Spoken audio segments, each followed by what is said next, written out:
ယနေ့နိုင်ငံတကာသတင်းတွေထဲကထူးခြားဖြစ်စဉ်တစ်ခုအနေနဲ့အရှေ့အလယ်ပိုင်းဒေသမှာအမေရိကန်နဲ့အီရန်နိုင်ငံတို့ကြားစစ်ရေးတင်းမာမှုတွေဟာအမြင့်ဆုံးအခြေအနေကိုပြန်လည်ရောက်ရှိလာနေပါတယ်။လက်တလောရရှိထားတဲ့သတင်းချက်အလက်တွေအရကာတာနိုင်ငံကမ်းလွန်မှာရှိနေတဲ့ကုန်တင်သင်္ဘောတစ်စီးဟာအမျိုးအမည်မသိတဲ့လက်နက်နဲ့ပစ်ခတ်တိုက်ခိုက်ခံရပြီးသင်္ဘောပေါ်မှာမီးလောင်မှုတွေဖြစ်ပွားခဲ့တယ်လို့သိရပါတယ်။ဒီဖြစ်စဉ်ဟာပြီးခဲ့တဲ့အပတ်ကဟော်မုတ်ရေလက်ကြားအတွင်းမှာအီရန်ဘက်ကနေအမေရိကန်ဖြတ်သင်္ဘော3စီးကိုအရင်ဆက်တင်ပစ်ခတ်ခဲ့တဲ့ဖြစ်ရပ်နောက်ပိုင်းတုံ့ပြန်မှုတွေဆက်တိုက်ဖြစ်ပေါ်နေတာလည်းဖြစ်ပါတယ်။အဲ့ဒီတုန်းကအမေရိကန်ဘက်ကနေအီရန်နိုင်ငံရဲ့ကစ်ကျွန်းနဲ့ဘန်နာဘတ်စိတ်ကမ်းမြို့တွေမှာရှိတဲ့အခြေခံအဆောက်အုံတွေကိုပြန်လည်သုံးကျဲတိုက်ခိုက်ခဲ့တဲ့အတွက်အခြေအနေတွေဟာပိုမိုဆိုးရွားလာခဲ့တာပါ။အခုနောက်ဆုံးထွက်ပေါ်လာတဲ့အီရန်ဘက်ကကြေညာချက်မှာတော့အမေရိကန်အနေနဲ့အရင်ကလိုပဲတွက်ချက်မှုတွေထပ်မှာပြီးကျူးကျော်မှုတွေဆက်လုပ်မယ်ဆိုရင်သူတို့ဘက်ကနေမမျှော်လင့်ထားတဲ့တုံ့ပြန်မှုတွေနဲ့ရင်ဆိုင်ရလိမ့်မယ်လို့ပြင်းပြင်းထန်ထန်သတိပေးထားပါတယ်။တစ်ဖက်မှာလည်းတန်တမန်ရေးအရာဖြည့်ရှင်းဖို့ကြိုးပမ်းမှုတွေရှိနေပေမဲ့စစ်ရေးအရအပြန်အလှန်ချင်းချောက်မှုတွေကပိုပြီးအားကောင်းနေတာကိုတွေ့ရပါတယ်။အမေရိကန်နိုင်ငံသားရေးဝန်ကြီးမာဂိုယူဘီယိုနဲ့အထူးတန်တမန်စတေဝစ်ကော့ပရိုဟာ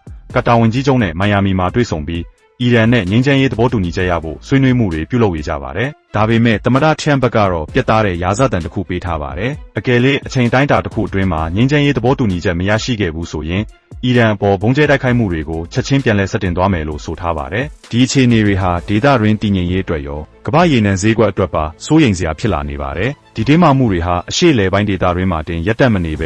ဲနိုင်ငံတကာအဆင့်မြင့်မားတဲ့နိုင်ငံရေးကစားကွက်တွေအထိရိုက်ခတ်လာနေပါတယ်။အထူးသဖြင့်အမေရိကန်သမ္မတထရန့်ရဲ့အခုအပတ်အတွင်းတရုတ်နိုင်ငံပေကျင်းမြို့ကိုတွားရောက်မဲ့ခရီးစဉ်ဟာဒီပလိပခတ်ရဲ့အဖြေကိုပြောင်းလဲစေနိုင်တဲ့အချက်အခြာဖြစ်လာဖို့ရှိနေပါတယ်။တရုတ်နိုင်ငံဟာအီရန်နိုင်ငံစီကနေနေ့စဉ်ရေနံစိမ်းစီပေါင်း1 တန်းကျော်အထိတင်သွင်းနေတဲ့အဓိကဖောက်သည်ကြီးဖြစ်တာကြောင့်အီရန်ရဲ့စီးပွားရေးတက်သွေးကြောမှာတရုတ်ရဲ့အခန်းကဏ္ဍကအလွန်ရေးကြီးနေပါတယ်။သမ္မတထရန့်အနေနဲ့ပေကျင်းခရီးစဉ်အတွင်းမှာတရုတ်ခေါင်းဆောင်တွေနဲ့တွေ့ဆုံတဲ့အခါအီရန်စီကရေနံဝယ်ယူနေတဲ့ကိစ္စကိုအဓိကထားဆွေးနွေးသွားမှာဖြစ်တယ်လို့အီရန်အပေါ်ဖိအားပေးဖို့အတွက်တရုတ်နိုင်ငံကိုပါတောင်းဆိုသွားမယ့်အနေအထားမှာရှိနေပါတယ်။အကယ်၍တရုတ်နိုင်ငံဘက်ကသာအမေရိကန်ရဲ့တောင်းဆိုမှုကိုညှဉ်းဆန်ခဲ့မယ်ဆိုရင်ဒီပြဿနာဟာအမေရိကန်တရုတ်ဆက်ဆံရေးထိပါကြရက်ရိုက်သွားနိုင်ပါတယ်။တစ်ဖက်မှာလည်းအီရန်နိုင်ငံရဲ့တုံ့ပြန်မှုတွေဟာအရင်ကထက်ပိုမိုပြင်းထန်လာနိုင်တယ်လို့စစ်ရေးလေ့လာသူတွေကခန့်မှန်းနေကြပါတယ်။အီရန်ဘက်ကသတိပေးထားတဲ့အံ့အားသင့်စရာရွေးချယ်စရာများဆိုတဲ့စကားရပ်ဟာပင်လယ်ပြင်ကုန်သွယ်ရေးလမ်းကြောင်းတွေကိုပိတ်ဆို့တာဒါမှမဟုတ်ဒေသတွင်းမှာရှိတဲ့အမေရိကန်အကျိုးစီးပွားတွေကိုပြစ်မှတ်ထားတိုက်ခိုက်လာတာမျိုးဖြစ်နိုင်တယ်လို့ယူဆရပါတယ်။အခုအချိန်မှာတော့ကမ္ဘာတဝန်းကစောင့်ကြည့်နေကြတာကအ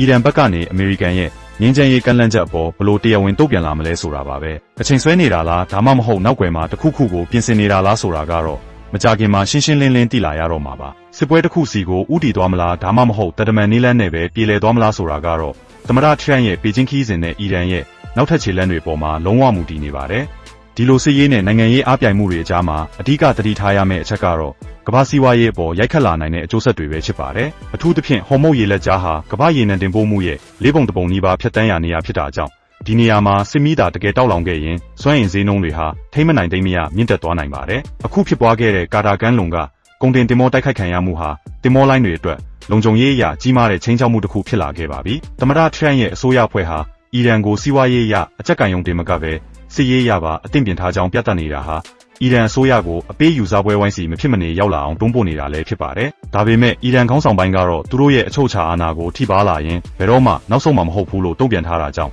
နှစ်ဖက်စလုံးဟာတင်းမာမှုကိုလျှော့ချဖို့ထက်ဘသူကအရင်လက်လျှော့မလဲဆိုတဲ့စိတ်သက်စစ်စင်ရေးကိုပါဆင်နွှဲနေကြတာပါ။အခုတင်ပြခဲ့တဲ့အခြေအနေတွေအားလုံးကိုခြုံငုံကြည့်ရင်လာမယ့်ရက်ပိုင်းအတွင်းထွက်ပေါ်လာမယ့်သတင်းတွေဟာအရှေ့လယ်ပိုင်းဒေသရဲ့ကံကြမ္မာကိုဆုံးဖြတ်ပေးသွားမှာဖြစ်ပါတယ်။တရုတ်နိုင်ငံရဲ့ကြားဝင်စွက်ဖက်မှုကာတာနိုင်ငံရဲ့တတမန်ရေးကြိုးပမ်းမှုနဲ့အမေရိကန်ရဲ့စစ်ရေးအရပြတ်သားမှုတွေအကြားမှာငြိမ်းချမ်းရေးရလဒ်တစ်ခုထွက်ပေါ်လာမလားဆိုတာကတော့အလွန်ကိုရင်ခုန်စိတ်လှုပ်ရှားစရာကောင်းနေပါတယ်။ကျွန်တော်တို့အနေနဲ့လည်းဒီအခြေအနေတွေကိုမျက်ခြေမပြတ်စောင့်ကြည့်တင်ဆက်ပေးသွားမှာဖြစ်လို့နောက်ထပ်ထူးခြားတဲ့သတင်းတွေကိုသိရှိနိုင်ဖို့အတွက်ဆက်လက်စောင့်ကြည့်ပေးကြပါဦးခင်ဗျာ။အားလုံးပဲဘေးကင်းလုံခြုံတဲ့နေ့ရက်လေးဖြစ်ပါစေ။